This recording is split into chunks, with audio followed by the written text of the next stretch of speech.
کہ مریم نواز بطور وزیر اعلیٰ پنجاب آپ اس کو کس طرح سے دیکھتے ہیں؟ عثمان بزدار صاحب یا کوئی اور معاملات ہوں گے پنجاب؟ دیکھیں مریم نواز صاحبہ کا جب نام آیا کہ مریم نواز صاحبہ جو ہے وہ وزیر اعلیٰ پنجاب ہوں گی تو ایک دم پہلی بات ذہن میں آئی ویڈیوز، خفیہ کیمرے، آڈیوز.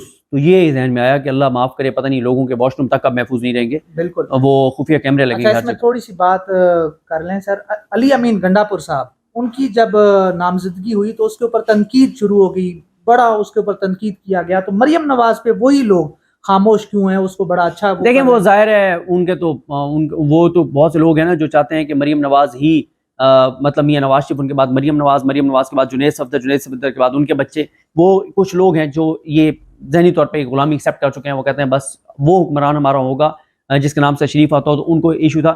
باقی آپ کمپیریزن کر لیں مریم نواز صاحبہ کا اور علی امین گنڈا پور صاحب کا. اب علی امین گنڈا پور کا نام جیسے ذہن میں آتا ہے، جیسے ہی نام آیا تو فوراً یہ آیا کہ ہیلتھ کارڈ بحال ہوگا، احساس پروگرام بحال ہوگا، لنگر خانے بحال ہوں گے، پناہ گاہیں بحال ہوں گی، یوتھ کے لیے کوئی پروگرام ہوگا، کلائمیٹ چینج کے اوپر کام ہوگا، قانون کی حکمرانی ہوگی، پولیس کو صحیح کیا جائے گا. یہ ساری چیزیں ذہن میں آتی ہیں. مریم نواز صاحب کے جیسے ذہن میں آیا، جیسے نام آیا ویڈیوز، آڈیوز، خفیہ کیمرے، انتقام، ظلم، لا قانونیت، جبر، تشدد.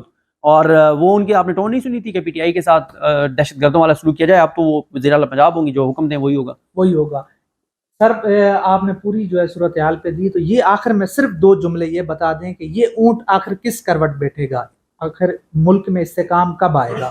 دیکھیں استحکام اس طرح سے نہیں آ سکتا جس طرح سے استحکام، جس طرح کی حرکتیں کی جا رہی ہیں اس سے عدم استحکام بڑھے گا. اور پاکستان کا بڑا مسئلہ پاکستان کا معاشی استحکام ہے، اور پاکستان کا معاشی استحکام پاکستان کے سیاسی استحکام سے جڑا ہوا ہے. جب تک سیاسی عدم استحکام ہوگا معاشی عدم استحکام رہے گا. کیونکہ پی ٹی آئی جو ہے وہ 180 نشستیں جیتی ہے. جب 180 نشستیں پی ٹی آئی جیتی ہے تو وہ اب یہ تو نہیں کہیں گے نا کہ ہم ہار گئے ہیں، ہمارا مینڈیٹ جو ہے وہ کیونکہ چرا لیا گیا ہم آرام سے بیٹھ جائیں. نہیں، وہ تو بار بار اس عزم کا اظہار کریں گے کہ نہیں ہم اپنا مینڈیٹ واپس لیں گے، ہم اپنی سیٹیں واپس لیں گے. اور آج دیکھیں آج پی ٹی آئی کو بہت بڑی کامیابی ملی ہے. یہ پہلی کامیابی ہے. اور اگر یہ فیصلہ برقرار رہا اور یہ نوٹیفیکیشن کل عدم ہو جاتے ہیں اور فارم 45 کی بیس پہ جو ہے فارم 47 ان 3 حلقوں کا جاری ہو جاتا ہے تو پھر کہانی ختم ہے، پھر چیپٹر کلوز، پھر گیا سارا کچھ. کیوں؟ پھر اسی بنیاد پر، اسی فیصلے کی بنیاد پر سارے حلقوں میں یہی ہوگا. اچھا پھر ان کے پاس ایک ہی آپشن رہ جائے گا کہ ہائی کورٹ اگر یہ کر دیتی ہے تو اوپر قاضی صاحب جو ہے وہ ہائی کورٹ کے فیصلے کو اڑا دیں. جیسے پشاور ہائی کورٹ نے بلہ دیا تھا تو قاضی صاحب نے بلہ لے لیا تھا. یہ ایک چیز ہو سکتی ہے. لیکن میں یہ سمجھتا ہوں کہ پی ٹی آئی کا راستہ اب نہیں روکا جا سکتا، عمران خان کا راستہ اب نہیں روکا جا سکتا. عمران خان اگر آپ ابھی دیں گے اس کو تو ابھی بھی اس کے پاس 2 تہائی اکثریت ہے. ابھی آپ اس کو نہیں دیں گے اور ابھی آپ اگر 17 سیٹر پارٹی کو دیں گے، کوسٹر پارٹی کو دیں گے، ہائی روف پارٹی کو دیں گے حکومت، تو پھر آپ یہ ذہن میں رکھیں کہ اگلی بار اس کوسٹر پارٹی کے پاس یہ سیٹیں بھی نہیں بچیں گی.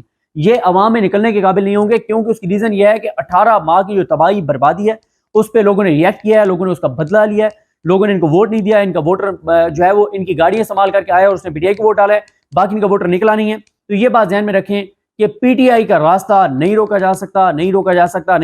اور وجہ صرف یہ ہے کہ عوام نے پی ٹی آئی کے حق میں فیصلہ سنا دیا ہے اور عوام کے فیصلے کے سامنے سر تسلیم خم کرنا پڑے گا. یہ نہیں ہو سکتا کہ عوام کوئی اور فیصلہ کریں اور 5 7 8 لوگ بیٹھ کے کہ یہ الیکشن کمیشن کہے کہ نہیں جی یہ فیصلہ ہوگا، آر او کہیں کہ یہ فیصلہ ہوگا. یہ کرپٹ آر اوز کون ہوتے ہیں فیصلہ کرنے والے؟ ایک ہلکے کے عوام نے ووٹ دیے گنے، اور ان کا کام کیا ہے؟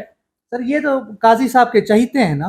دیکھیں بالکل آپ ٹھیک کہہ رہے ہیں. قاضی صاحب نے ان کو بحال کیا اور قاضی صاحب نے ان کی بڑی صفائیاں دی اور ان کو بڑا ہیرا قرار دیا.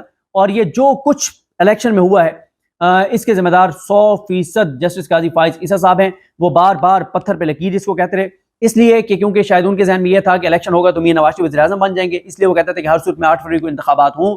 اور لیکن پاکستان کے عوام نے سب کو شکست دے دیا ہے. بلہ لینے والوں کو بھی، لیول پلینگ فیلڈ نہ دینے والوں کو بھی، ان آر اوز کو بحال کرنے والوں کو بھی، ان سب کے سب پورے نظام کو عوام پاکستان نے اپنے بیلٹ پیپر سے جو ہے وہ اپنے بیلٹ پیپر کی پرچی سے شکست دے دیا ہے. اور سمجھتا ہوں کہ عدلیہ کو چاہیے کہ جو بھی سیشن جج وہ لگائے ان کو ایک پراپر جو پروسیجر ہے، ایس او پی ہے، اسٹینڈرڈ آپریٹنگ پروسیجر، اس کے مطابق ان کو کہے کہ یہ لوازمات پورے کر کے آپ نے سزا دینی ہے یا ایکوٹ کرنا ہے.